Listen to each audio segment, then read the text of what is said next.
In this tutorial today, we're going to take the picture of this man and we're going to make him look younger. We're going to remove some of the wrinkles.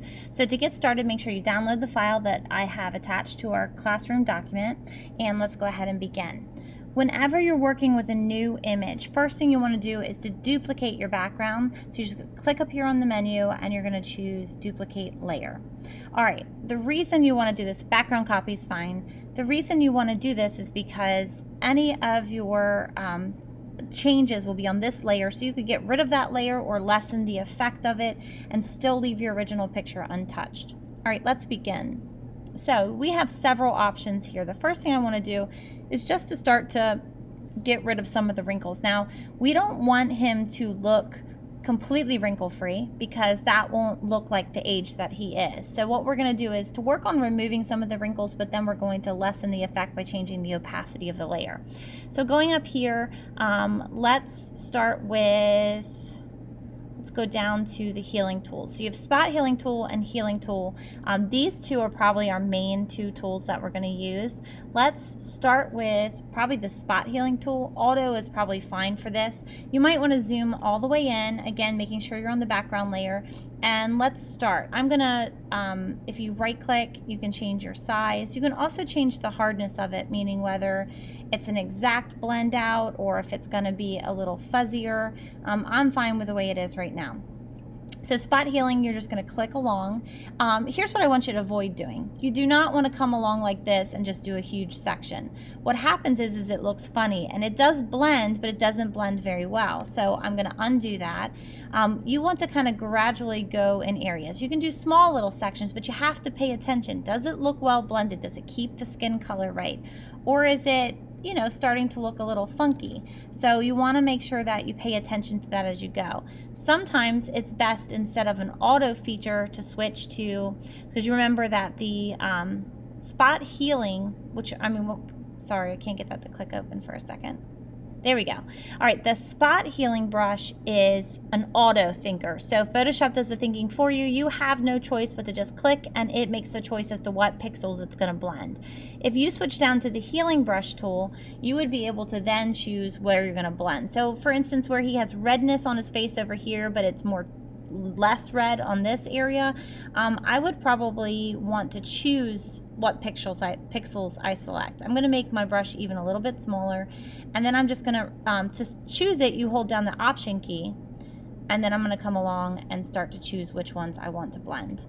Being very careful and going slow and selecting often is how you can make sure it looks normal, because there's a highlight right here on his cheek. So if you go select over here and bring it over, it's not going to reflect the highlight that should be there based off of the lighting. All right, so I am coming along and very slowly choosing what I want to do. Some other things for you to think about. Shadows. You know, this is a blending tool. The difference between the stamp and the blending tools is that the stamp is an exact copy.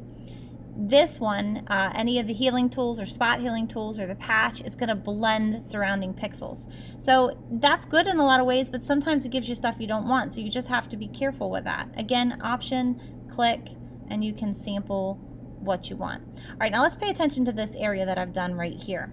Since I have it on its own separate layer, if I come down to opacity, I can actually lower the opacity, and you can see that here I still have the wrinkles, but it's lessened the effect. So here's the before, here's the after, here's what it would be if I did full layer opacity. So you can see that this doesn't quite look natural on him, so you may want to just adjust it down so that it's a lower opacity. And because we put it on its own separate layer, that works. Here's some other things we can do to him. So I'm not going to make this tutorial really long. I'll allow you guys to go ahead and do it. Some other things that you can do is select the white of his eye and make it a little less red.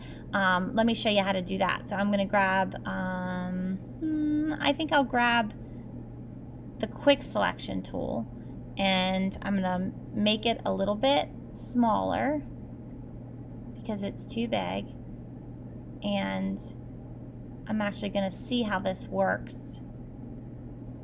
Yeah, that's not bad. And then I can actually, if I hold down the option key, it will take away areas, and I can take away what I don't want, which I don't want his actual eye, and I don't want the shadow right here. Okay, so now I have the white of his eye, and I can go to layer and new adjustment layer, and I can do, I'll do curves, and I'm gonna come in here and I'm gonna choose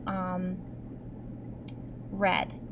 He's got a good amount of red in there, bloodshot eyes, and if I just bring it down, I can adjust it so it's a little less red. I can also go up here to blue, and I can play around with increasing the blue a little bit, and there you will see the difference between the two. So if I take off the curves layer, you can see that's how it was before, this is how it is now. It makes quite a difference as far as the redness goes in his eyes. The other thing you can do is to select his teeth and do the exact same thing that I just did, and you can whiten his teeth. So for our gentleman right here, we want to work on removing wrinkles, but still looking natural. So you want to take away the wrinkles, but kind of bring it down a little bit by changing your opacity. So again, if you did full effect, it might look fake, so you might want to lower the opacity, and then play around with whitening his eyes and whitening his teeth, and just giving him an overall general appearance of someone that looks better. When you're done playing around with this picture, if you have extra time, find another picture with wrinkles. Look up, just Google, you know, old person with wrinkles or something along those lines, and see if you can find somebody else to play around with, and again, alter their appearance to make them look younger. Keeping it natural, we don't want it to be weird or fake, but to look younger. Okay, that's it. Let me know what questions you have.